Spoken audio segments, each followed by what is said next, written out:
وَلَقَدْ يَسَّرْنَا الْقُرْآنَ لِلذِّكْرِ فَهَلْ مِن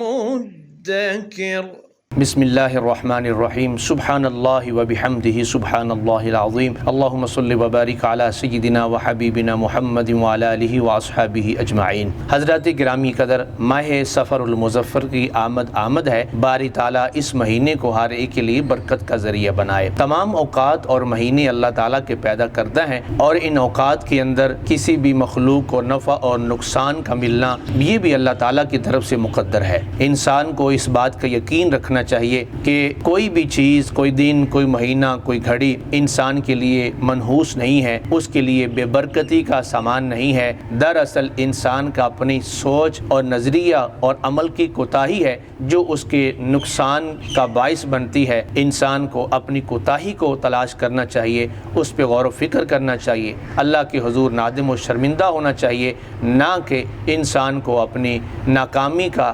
الزام کسی وقت یا کسی زمانے یا کسی مہینے پہ یا کسی گھڑی پہ لگانا چاہیے۔ شریعت اسلامیہ نے ہمیں یہی تعلیم دی ہے، ما اصابک من حسنۃ فمن اللہ، تمہیں کوئی نیکی پہنچتی ہے، تمہیں کوئی خیر پہنچتی ہے تو یہ اللہ کے فضل سے ہے۔ اس بات کا یقین رکھو کہ اللہ نے فضل کیا ہے۔ وما اصابک من سیئۃ فمن نفسک، اگر تمہیں کوئی نقصان اور تکلیف اور برائی پہنچتی ہے تو یقین رکھو کہ اس نقصان کے اسباب میں ہماری کوتاہی کا عمل دخل ہے، جس کی بنا پر ہمیں یہ تکلیف پہنچی ہے۔ بہت حد تک انسانوں کے اندر توہم پرستی چونکہ حقیقت پہ مبنی نہیں ہے، اس لیے شریعت نے اس کی مذمت بیان فرمائی ہے۔ توہم وہم سے نکلا ہے، جس کا معنی ہے جہالت یا خوف کی بنا پر کسی چیز کے بارے میں غلط نظریہ قائم کر لینا، کسی چیز کے بارے میں یہ یقین کر لینا کہ اس چیز کے اندر خاص تاثیر ہے اور ایسا کرنے سے ایسا ہو جائے گا، یہ کسی چیز کا حقیقت میں وجود نہ ہو اس کا وجود تسلیم کر لینا، یہ توہم پرستی ہے۔ توہم پرستی کی مثالوں میں سے ماہ سفر المظفر کو منحوس مہینہ شمار کرنا، اس کے اندر خوشی کی تقاریب کا اہتمام نہ کرنا کہ ایسا کرنے کی بنا پر مصیبتیں اور بلائیں آئیں گی، یہ توہم پرستی کی مثالیں ہیں جو معاشرے کے اندر رائج ہیں۔ اس کے علاوہ بہت سارے معاشروں میں توہم پرستی کی بہت سی مثالیں رائج ہیں۔ کسی ملک میں کسی خاص تاریخ کو منحوس شمار کیا جاتا ہے، کسی ملک میں کسی خاص سال کو منحوس شمار کیا جاتا ہے، کسی ملک میں کسی خاص جگہ اور کسی خاص قسم کے لوگوں کو منحوس شمار کیا جاتا ہے۔ اسلام نے ان تمام تصورات کی نفی کی ہے، تمام اوقات کو اللہ کے اوقات قرار دیا ہے اور کسی کو بھی منحوس سمجھنے سے منع فرمایا ہے۔ نبی کریم صلی اللہ تعالی علیہ وسلم جب تشریف لے کر آئے اس وقت بھی لوگ سفر کو منحوس سمجھتے تھے۔ نبی کریم صلی اللہ تعالی علیہ وآلہ وسلم نے اس وجہ سے اس دور کے اندر رائج جو توہم پرستی کی مثالیں تھیں، جامع انداز میں ان سب کا رد کرتے ہوئے ارشاد فرمایا، لا عدوى ولا طیرہ ولا حامہ ولا سفر۔ عرب کے لوگ یہ سمجھتے تھے اور آج بھی لوگ سمجھتے ہیں کہ بیماریاں متعدی ہوتی ہیں، متعدی بیماری سمجھ کر انسان سے دور ہو جاتا ہے، بیمار کا کوئی علاج کرنے والا نہیں ہوتا، بیمار آدمی قسم پرسی کی حالت میں مر جاتا ہے، اور لوگ اس کے قریب جانے سے اس وجہ سے ڈر رہے ہوتے ہیں کہ ہم اگر اس کے پاس جائیں گے تو ہم بھی اسی بیماری کا شکار ہو جائیں گے۔ اللہ کے محبوب علیہ الصلوۃ والسلام نے اس انسانیت کش جذبات کی نفی کرتے ہوئے ارشاد فرمایا، لا عدوى، کوئی بیماری خود بخود متعدی تو نہیں ہے کہ وہ خود بخود اللہ کی مرضی کے بغیر کیسے لگ سکتی ہے۔ تم انسان ہونے کے ناطے اپنا فرض ادا کرو، بیماری سے تمہاری حفاظت اللہ فرمائے گا۔ جب اللہ تعالیٰ نے تمہیں پابند کیا ہے، انسان کے لیے دکھ درد کا ساتھی ہے، اب جب ایک انسان کو تکلیف آئی ہے تو یہ کیسے ممکن ہے کہ باری تعالیٰ نے انسان کو بیماری میں مبتلا کر کے دوسروں کو اس سے دور کرنا چاہا ہو؟ ایسی ہرگز نہیں ہے، بلکہ دراصل اس کے اندر بھی انسانوں کی آزمائش ہے کہ ایک انسان کے اوپر کوئی تکلیف آئی ہے تو تم اس کا احساس کرتے ہو، تم اس کے دکھ درد میں شریک ہوتے ہو، یا تم خود غرضی کا شکار ہوتے ہو۔ یہ بیماریوں کو متعدی سمجھ لینا دراصل ایک خود غرضی کی علامت ہے جس کی شریعت نے نفی فرمائی ہے کہ انسان بیماری کے اندر ہے، تم احتیاط کی جتنی بھی تدابیر ہیں انہیں اختیار کر لو، لیکن لیکن اس بات کا یقین نہ رکھو کہ اگر ہم بیمار کے پاس جائیں گے تو ہمیں بھی وہی بیماری لگ جائے گی، جب تک اللہ تعالیٰ نہ چاہے گا تمہیں کچھ بھی نہیں ہو سکتا ہے۔ اس لیے فرمایا کوئی بیماری خود بخود متعدی نہیں ہے تاکہ انسان کو بے یار و مددگار مرتا ہوا نہ چھوڑ دیا جائے۔ اللہ تعالیٰ کے محبوب علیہ السلام نے انسانی عظمت و شان کو بیان کرتے ہوئے اور انسانی ہمدردی کے بنا پر فرمایا لا عدویٰ، کوئی بیماری خود بخود متعدی نہیں ہے، ولا طیرہ، اور کوئی بدشگونی لینا نہیں ہے۔ عرب کے لوگ بدشگونی لیا کرتے تھے، اگر ایسا ہو گیا تو ایسے ہو جائے گا، جیسے ہمارے معاشرے کے اندر بھی یہ چیز رائج ہے، فلاں آدمی اگر صبح اس سے ملاقات ہو گئی تو سارا دن منحوس گزرے گا، فلاں ایسے ہو گیا تو ایسے ہو جائے گا۔ اللہ تعالیٰ کے محبوب علیہ الصلوۃ والسلام نے اس غیر عقلی تصور کی نفی کرتے ہوئے فرمایا ہے کہ چیزوں میں تاثیر پیدا کرنا یہ رب کا کام ہے، نفع اور نقصان یہ اللہ کی طرف سے ہے۔ تم نے کسی چیز کو اس قدر کیسے سمجھ لیا کہ اس چیز کے ملنے سے مجھے نقصان ہوگا؟ یہ نقصان تو اللہ کی جانب سے آنا تھا۔ اس لیے کسی چیز کے بارے میں بھی ایسا نظریہ رکھنا یہ توہم پرستی ہے، بدشگونی ہے، اور اسلام نے بدشگونی سے منع فرمایا ہے۔ تیسرا نظریہ جو اہل عرب میں پایا جاتا تھا وہ خاص قسم کا پرندہ تھا جس سے وہ بدشگونی لیا کرتے تھے۔ اللہ کے محبوب علیہ السلام نے فرمایا ولا حامہ، کسی بھی مخصوص پرندے سے بدشگونی کا عقیدہ درست نہیں ہے، ولا سفرہ، اور نہ ہی کسی دن اور وقت کے اندر کوئی بدشگونی ہے، اس میں سے سفر کا مہینہ بھی ہے، سفر کے اندر بھی کوئی نحوست یا بدشگونی یہ اسلام کے اندر درست نہیں ہے، نہ ہی یہ حقیقت پر مبنی کوئی عقیدہ ہے۔ چند لوگ ماہ سفر المظفر کے حوالے سے ایک من گھڑت روایت بیان کرتے ہیں اور اس کو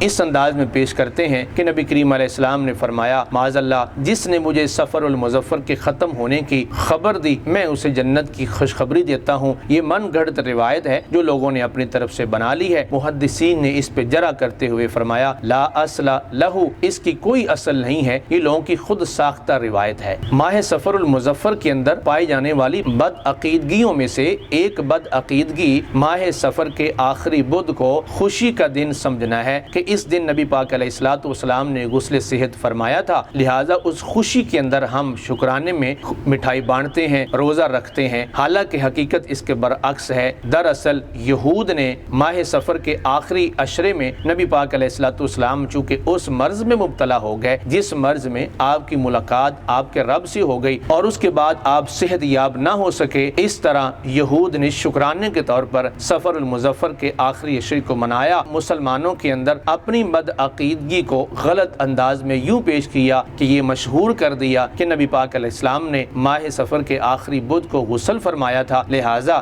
اس دن شکرانے کے طور پر تم مٹھائیاں بانٹو۔ بے بنیاد نظریہ، ایسا نظریہ جس کی بنیاد نبی پاک علیہ السلام کے بغض پر ہے، اس کو غلط انداز میں معاشرے میں کیسے رائج کر دیا گیا۔ لوگ آج تک بھی یہی سمجھتے ہیں کہ یہ آخری بدھ حضور پاک کی شفا اور صحت یابی کا دن ہے، حالانکہ نبی پاک علیہ الصلوۃ والسلام اس مرض میں آخری عشرے میں مبتلا ہوئے اور اس عشرے کے اندر یہود کو خوشی ہوئی تھی۔ یہود اس وجہ سے خوشی کا اظہار کرتے ہیں اور ہمارے مسلمانوں کے اندر بھی اس غلط سوچ کو عام کر دیا ہے، کیونکہ یہ بے بنیاد اور من گھڑت عقیدہ ہے، لہٰذا مسلمانوں کو سختی سے اس سے اجتناب کرنا چاہیے۔ توہمات معاشرے میں کیسے رائج ہوتے ہیں، اس کے مختلف اسباب ہیں، جس میں سے ایک سبب میڈیا کا بھی ہے۔ میڈیا کے اوپر ڈراؤنے فلمیں، کہانیاں، توہم پرستی کے اوپر مبنی ڈرامہ اور فلمیں پیش کی جاتی ہیں جس کے ناظرین پر اثرات ہوتے ہیں اور یوں توہم پرستی وہ پھیل جاتی ہے اور معاشرے کے اندر رائج ہو جاتی ہے۔ ہر ایسا ذریعہ جس سے انسانوں کو معلومات ملتی ہو اور انسان اس سے اٹیچڈ اور متعلق ہو، اس ذریعے سے توہم پرستی انسانوں تک پہنچ رہی ہو، اس کے اوپر پابندی ہونی چاہیے۔ کوئی بھی ایسی فلم، ڈرامہ،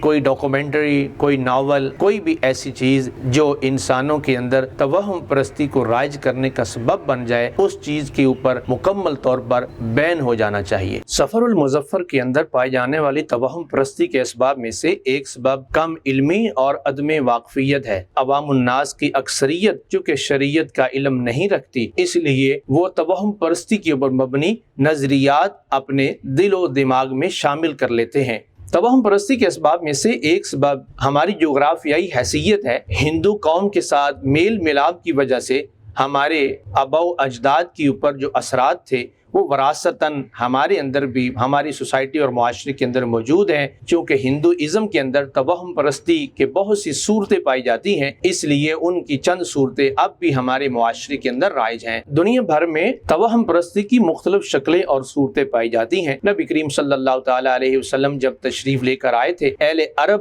بیٹی کی پیدائش کو منحوس شمار کرتے تھے۔ نبی رحمت صلی اللہ تعالی علیہ وسلم نے اس تصور کو کلیتاً رد کرتے ہوئے بیٹی کو اللہ تعالیٰ کی رحمت سے تعبیر فرمایا اور برکت اور خوشحالی کا ذریعہ قرار دیا، حتیٰ کہ حضور پاک علیہ الصلوۃ والسلام کی اپنی نسل بھی اپنی پیاری صاحبزادی سیدہ کائنات سیدہ طیبہ طاہرہ فاطمہ رضی اللہ تعالی عنہا سے ہے۔ اسی طرح اہل عرب جب گھر میں داخل ہوا کرتے تھے تو گھر کے دروازے سے داخل ہونے کی بجائے پچھلی دیوار کو توڑ کے داخل ہوتے تھے اور دروازے سے داخل ہونے کو منحوس سمجھتے تھے۔ اس کو بھی شریعت نے رد کر دیا۔ جب تم گھر جاؤ تو گھر میں جا کر پہلے دروازے پہ دستک دو اور دروازے سے داخل ہوتے وقت اللہ کا نام لو، یہ برکت اور خوشحالی کا ذریعہ ہے۔ اہل عرب کے اندر پائی جانے والی توہم پرستی میں سے ایک صورت سورج گرہن کا لگنا تھا۔ سورج گرہن کے لگنے کو اہل عرب کسی بڑے شخص کی پیدائش یا موت کا سبب قرار دیتے تھے۔ نبی رحمت صلی اللہ تعالی علیہ وسلم نے ایسے تمام تصورات کی نفی فرما دی۔ آج بھی لوگ مختلف مظاہر فطرت پر یقین رکھتے ہیں، جن میں سے ایک بڑی مثال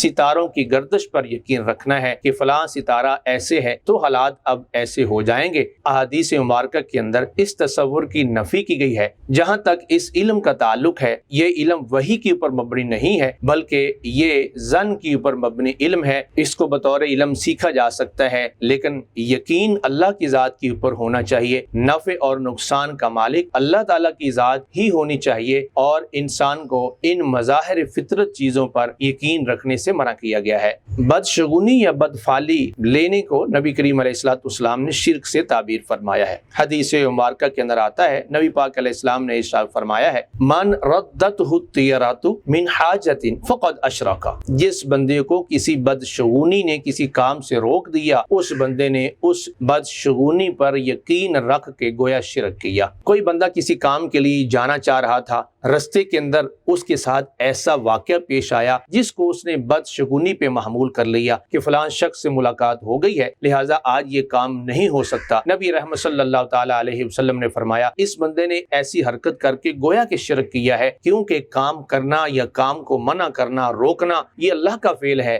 کسی شخص نے یہ تاثیر مان لی کہ فلاں شخص سے ملنا یہ نقصان کا باعث ہے اور نقصان کو اس بندے کی ملاقات کے اوپر مبنی قرار دے دیا، یہ بے بنیاد عقیدہ ہے کہ نقصان اور نفع تو اللہ کی جانب سے ہے۔ اس نظریے اور سوچ کو اس لیے شرک قرار دیا گیا کیونکہ اس نظریے کے اندر انسان میں یہ تاثیر سمجھ رہا ہے کہ انسان نفع نقصان کا مالک ہے، حالانکہ نفع نقصان کا مالک تو اللہ کی ذات ہے۔ نبی کریم صلی اللہ تعالی علیہ وآلہ وسلم نے جب بدفعلی لینے کو شرک قرار دیا تو صحابہ اکرام علیہم الرضوان نے عرض کیا، یا رسول اللہ صلی اللہ تعالی علیہ وسلم ما کفارۃ ذالک، یا رسول اللہ اگر کسی نے ایسا کر لیا ہے آج سے پہلے تو اس کا کیا کفارہ ہے؟ حضور پاک صلی اللہ تعالی علیہ وسلم نے رہنمائی فرمائی ہے، فرمایا جب کسی بندے کو ایسا معاملہ درپیش آئے، اس کو بدشگونی لینے پر شیطان اور نفس مجبور کرے تو وہ یہ کہے، اللہم لا خیر الا خیرک، یا اللہ تیری طرف سے عطا کی جانے والی بھلائی کے سوا کوئی بھلائی نہیں ہو سکتی، ولا طیر الا طیرک، اور تیری طرف سے ہی خیر شگونی ہے، ولا الہ غیرک، اور تیرے سوا کوئی معبود نہیں ہے۔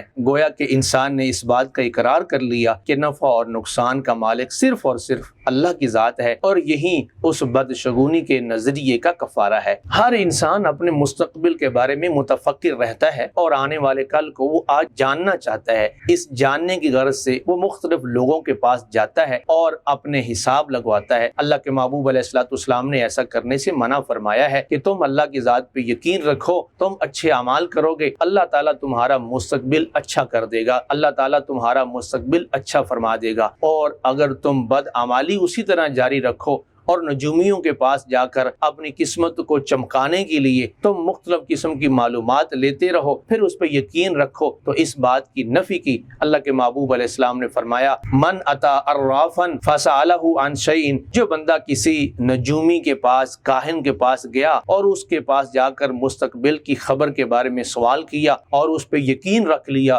لم تقبل لہ صلاۃ 40 لیلہ، 40 رات تک اس کی عبادت قبول نہ ہوگی، کیونکہ اس بندے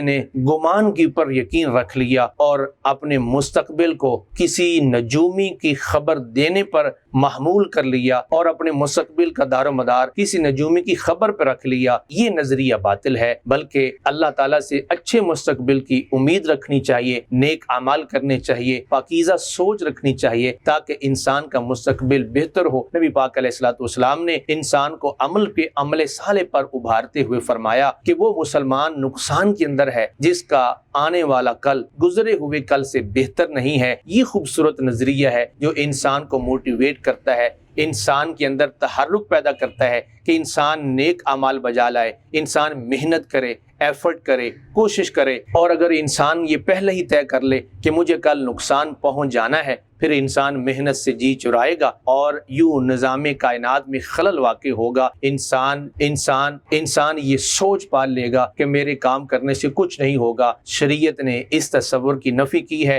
بلکہ انسان کو محنت کرنے پر، جہد کرنے پر ابھارا ہے۔ فرمایا کہ انسان کے بہتر مستقبل کا سبب اس کی ایفرٹ اور جہد ہے، اچھی نیت ہے اور نیک نظریہ ہے۔ انسان کا یہی کام ہے، انسان اسی کا پابند ہے، لہٰذا انسان اچھے مستقبل کے لیے محنت کرے، اپنی محنت سے دوسروں کو فائدہ پہنچائے۔ اللہ تعالیٰ کی ذات اس کو فائدہ پہنچائے گی۔ ہو سکتا ہے کسی انسان کی خدمت کے لیے، ہو سکتا ہے کہ یہ شخص کسی انسان کی خدمت اس بنا پہ کرے کہ یہ اللہ اس سے راضی ہو۔ عین ممکن ہے کہ کوئی بندہ کسی دوسرے بندے کی خدمت کرے اور اس خدمت کے بعد دوسرا بندہ اس کو دعائیں دے، اللہ اس کی دعا کی بدولت اس کا مستقبل بہت اچھا فرما دے، اس کا مستقبل روشن فرما دے۔ اس لیے انسان کو محنت کرتے رہنا چاہیے، ہاتھ پہ ہاتھ دھرے، قسمت کے اوپر پھینک کے انسان کو عمل سے جی نہیں چرانا چاہیے۔ شریعت نے اس تصور کی نفی کی ہے۔ سوال ذہن کے اندر آتا ہے، بعض دفعہ ایسا ہوتا ہے نجومیوں کی باتیں بالکل سچ ثابت ہوتی ہے، اس کی آخر کیا وجہ ہے؟ اللہ کے محبوب صلی اللہ تعالیٰ علیہ وسلم نے اس کی وجہ بیان کرتے ہوئے ارشاد فرمایا ہے، اللہ تعالیٰ جب آسمانوں پہ فرشتوں کو کسی کام کا حکم دیتا ہے، کسی فیصلے کے بارے مطلع فرماتا ہے کہ زمین کے اندر یہ حکم نافذ کرنا ہے، فرشتے اس فیصلے کو لے کر آسمان دنیا تک آتے ہیں اور ادھر سے جنات آسمان دنیا تک رسائی کے لیے کوشش کرتے ہیں، اور کچھ نہ کچھ فرشتوں کے اس فیصلے سے جو آپس میں ایک دوسرے کو بتا رہے ہوتے ہیں اور مشورہ کر رہے ہوتے ہیں، جنات اور شیطان ان میں سے کچھ نہ کچھ سن لیتے ہیں اور وہ چیزیں آ کر کاہنوں، نجومیوں، مستقبل کے بارے پیش گوئی کرنے والوں کے ذہنوں میں القاء کرتے ہیں، اور کچھ باتیں تو وہ ہوتی ہیں جو خدائی فیصلے ہوتے ہیں، اور کچھ باتیں نجومی اور کاہن اپنی طرف سے اس میں ایڈ کر لیتے ہیں، اضافہ کر لیتے ہیں، وہ لوگوں کو پھیلا دیتے ہیں، بڑے بڑے دعوے کر لیتے ہیں جو کہ ان میں سے کچھ فیصلے خدائی ہوتے ہیں، لہٰذا کچھ باتیں ان میں سے سچ ہو جاتی ہیں۔ اس بنا پر نجومی یہ دعویٰ کر دیتے ہیں کہ جو ہم نے کہا تھا وہ سچ ہے، لیکن اصل بات یہ ہے کہ یہ شیطانی فعل ہے جس سے کنارہ کشی اختیار کرنی چاہیے، اور انسان کو اپنی محنت کرنے کے بعد اللہ تعالیٰ کی ذات سے اچھی امید رکھنی چاہیے۔ کچھ لوگ ستاروں کی گردش کو اس قدر انسان کی زندگی کے اندر عمل دخل کا ذریعہ سمجھتے ہیں کہ گویا کہ انسان کی ساری زندگی ان ستاروں کی گردش کی پابند ہے۔ اللہ کے محبوب صلی اللہ تعالیٰ علیہ وآلہ وسلم نے اس تصور کی سختی کے ساتھ نفی کی ہے۔ حضرت زید بن خالد جوہنی رضی اللہ تعالیٰ عنہ روایت کرتے ہیں، حدیبیہ کے مقام پر ایک دن اللہ کے محبوب علیہ السلام نے ہمیں صبح کی نماز پڑھائی۔ اس رات بارش ہوئی تھی۔ اللہ کے محبوب علیہ الصلوۃ والسلام جب نماز سے فارغ ہوئے تو لوگوں کی طرف متوجہ ہوئے اور فرمایا، اللہ تعالیٰ یہ فرماتا ہے کچھ لوگوں نے صبح اس حالت میں کی ہے کہ انہوں نے میرا کفر اور انکار کیا ہے۔ پھر اس بات کی وضاحت خود نبی کریم علیہ الصلوۃ والسلام نے کی، فرمایا کہ اللہ تعالیٰ فرماتا ہے کہ میرے وہ بندے جن کا نظریہ یہ ہے کہ اللہ تعالیٰ کے فضل اور رحمت سے بارش ہوئی ہے، ان لوگوں نے ایمان کی حالت میں صبح کی ہے، اور جن لوگوں نے یہ نظریہ رکھا کہ فلاں ستارے کی وجہ سے بارش ہوئی ہے، انہوں نے میرا انکار انکار اور کفر کیا ہے۔ لہٰذا انسان کو اللہ تعالیٰ کی ذات پہ یقین رکھنا چاہیے اور اس بات کا قطعی یقین رکھنا چاہیے کہ ستارے بھی اللہ کی مخلوق ہیں اور کائنات کی ہر چیز اللہ کی مخلوق ہیں، اور مخلوق دوسری مخلوق کے نفع نقصان کا مالک نہیں، نفع نقصان کا مالک اللہ کی ذات ہے۔ توہم پرستی کے جو نقصانات ہیں ان میں سے ایک یہ بھی ہے کہ انسان خود غرض اور انسان حریص اور لالچی ہو جاتا ہے، اور مادیت پرستی معاشرے کے اندر رائج ہو جاتی ہے۔ کوئی بندہ بھی دوسرے بندے کے کام خدا کے رضا کے لیے نہیں آتا یا انسانی جذبات کے لیے نہیں آتا، انسانی ہمدردی اور جذبات انسان سے ختم ہوتے چلے جاتے ہیں۔ توہم پرستی جیسے جیسے غالب آتی ہے انسان کوش ہوتا چلا جاتا ہے، بدشگونیاں عام ہو جاتی ہیں اور لوگ چھوٹی چھوٹی باتوں پر بڑے بڑے کام کرنے سے محروم ہو جاتے ہیں، محنت نہیں کرتے، محنت کرنے سے قاصر رہتے ہیں، جس کے نتیجے کے طور پر خیر اور نفع کو پانے سے محروم ہو جاتے ہیں۔ اور جب انسان توہم پرستی کا شکار ہوتا ہے تو بسا اوقات اس کی سوچ سے ہٹ کے نظریہ ہوتا ہے، تو اکثر اوقات حقائق اس کی سوچ سے الٹ ہوتے ہیں، متضاد ہوتے ہیں، جس کی وجہ سے اس کے اندر مایوسی جنم لیتی ہے اور انسان آئسولیشن کا شکار ہو جاتا ہے۔ سوال یہ ہے کہ اسلام میں توکل اور اسباب کا کیا تعلق ہے؟ جواب یہ ہے کہ اسلام نے ہمیں تعلیمات دی ہیں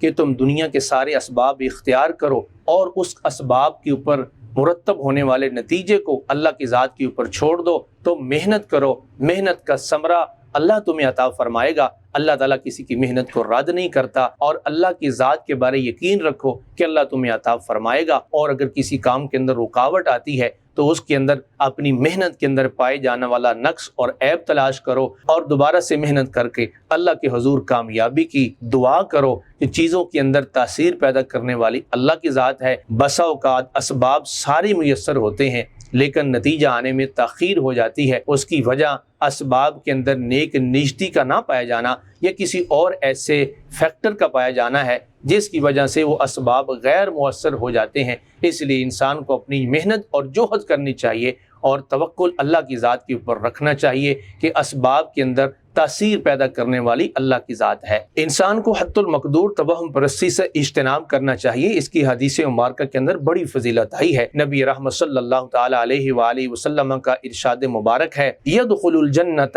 من امتی 70,000 بغیر حساب، میری امت کا ایک گروہ ایسا ہوگا جن کی تعداد 70,000 ہوگی اور وہ بغیر حساب کے جنت میں داخل ہو جائیں گے۔ نبی رحمت صلی اللہ تعالی علیہ وسلم نے ایسے لوگوں کی صفات بیان کرتے ہوئے ارشاد فرمایا، ہم الذین لا یسترقون ولا یتطیرون وعلی ربہم یتوکلون، کہ وہ ایسے لوگ ہوں گے جو جھاڑ پھونک نہیں کرواتے ہوں گے، بدشگونی نہیں لیتے ہوں گے اور اپنے رب پر کامل یقین رکھتے ہوں گے۔ اس لیے انسان کو بھی اپنے رب پہ کامل یقین رکھنا چاہیے۔ بدشگونی سے بچنے کی دعا حدیث مبارکہ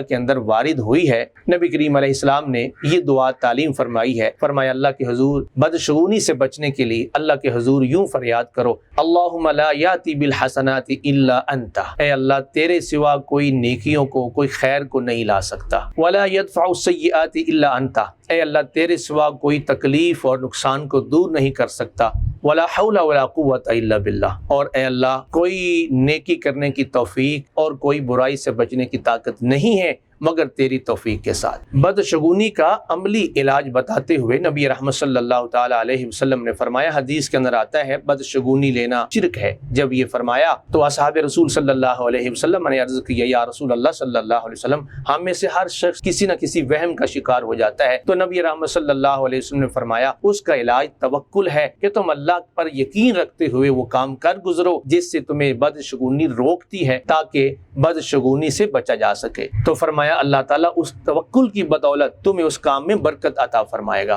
بدشگونی ایک ایسا نسور ہے جو آج ہمارے گھروں کا سکون برباد کر چکا ہے۔ خواتین اور کمزور عقیدہ لوگ مختلف ایسی چوکھٹوں کا طواف کرتے ہوئے نظر آتے ہیں کہ جن کی روزی روٹی کا دار و مدار توہم پرستی کو عام کرنے، جہالت کو پھیلانے اور لوگوں کو گمراہ کرنے کے اندر ہے۔ اسلام نے ہمیں بڑا خوبصورت حل دیا ہے، اپنی محنت اور جہد کرو، اپنے کمی اور عیب کو دور کرو، اپنے گناہوں کو کم کرو، نیکیوں میں اضافہ کرو، پھر اللہ سے خیر کی امید رکھو، انسانیت کی خدمت کرو، لوگوں کے کام آ جاؤ، لوگوں کی دعا لینے کا ذریعہ بن جاؤ، کسی چیز کو موذی اور کسی چیز کو بذات خود مؤثر مت سمجھو، اللہ کی ذات پہ کامل یقین رکھو، اللہ تمہیں برکتیں بھی دے گا، اللہ پاک آسانی بھی پیدا کرے گا۔ آئیں توہم پرستی سے نکلیں اور رب کی ذات پہ کامل یقین رکھیں، اس بات کے اوپر یقین رکھیں نفع اور نقصان کی ذات صرف اللہ کی ذات ہیں، وہ اعمال صالحہ جن کی بدولت اللہ تعالیٰ انسانوں پہ رحم فرماتا ہے